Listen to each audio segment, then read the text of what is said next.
بہت سارے لوگ یہ سمجھتے ہیں کہ میدا صرف اسی وقت خراب ہوتا ہے جب کوئی باسی چیز کھا لی جائے یا پھر باہر کا کھانا کھایا جائے، لیکن حقیقت اس سے کہیں زیادہ مختلف ہے۔ میں نے اپنے کلینک میں سینکڑوں مریض دیکھے ہیں جو یہ کہتے ہیں کہ ڈاکٹر صاحب میں تو باہر کا کھانا ہی نہیں کھاتا تو پھر بھی میرا معدہ خراب ہے۔ جب میں ان سے ان کی روزمرہ کی چھوٹی چھوٹی عادتوں کے بارے میں پوچھتا ہوں تو اصل وجہ سامنے آ جاتی ہے۔ وہ عادتیں اتنی معمولی لگتی ہیں کہ کوئی انہیں بیماری کی جڑ سمجھتا ہی نہیں۔ پہلے نمبر پر ہم جو غلطی کرتے ہیں وہ یہ کہ کھانا کھانے کے فوراً بعد چائے پینا۔ چائے میں موجود ٹینن نامی مادہ کھانے میں موجود آئرن اور دیگر اہم وٹامنز اور منرلز کے جذب ہونے کے عمل میں رکاوٹ ڈالتا ہے۔ چائے پینے سے معدہ میں تیزابیت بڑھ جاتی ہے جس سے بد ہضمی اور گیس کی شکایت ہوتی ہے۔ دوسری جو ہمارے اندر عادت پائی جاتی ہے وہ یہ ہے کہ کھانا ہم جلدی جلدی کھاتے ہیں، بغیر چبائے کھاتے ہیں۔ جلدی جلدی کھانا کھانے سے ہمارے ہاضمہ کے پورے نظام پر منفی اثر پڑتا ہے۔ تیسری غلطی ہم یہ کرتے ہیں کہ کھانا کھاتے وقت موبائل یا ٹی وی دیکھنا یا پھر باتیں کرنا۔ طب کی زبان میں ہم اس کیفیت کو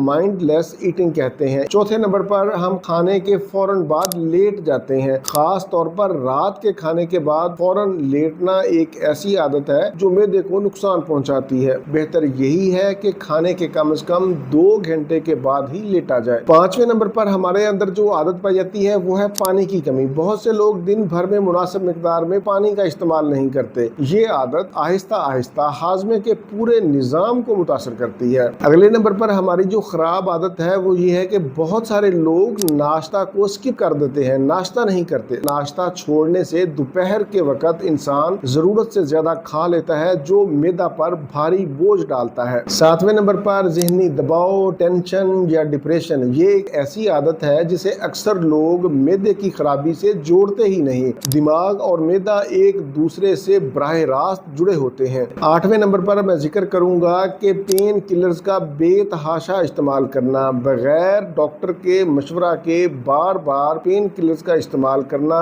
معدے کی اندرونی جھلی کو نقصان پہنچاتا ہے، جس سے تیزابیت، جلن اور بعض اوقات زخم بھی بن جاتے ہیں۔ نویں نمبر پر بہت زیادہ ٹھنڈی اور برفیلی اشیاء کا استعمال کرنا۔ بہت زیادہ ٹھنڈی اشیاء معدے میں ہاضمے کے لیے انزائمز کی کارکردگی کو سست کر دیتی ہیں، جس سے کھانا ہضم ہونے میں زیادہ وقت لگتا ہے اور بھاری پن بھی محسوس ہوتا ہے۔ 10ویں اور آخری نمبر پر میں بات کروں گا کہ زیادہ دیر تک بیٹھے رہنا اور جسمانی حرکت نہ کرنا۔ جب انسان زیادہ دیر تک بیٹھا رہتا ہے تو یہ حرکت سست پڑ جاتی ہے، یعنی آنتوں کی حرکت سست پڑ جاتی ہے، جس سے قبض، بد ہضمی کی شکایت ہوتی ہے۔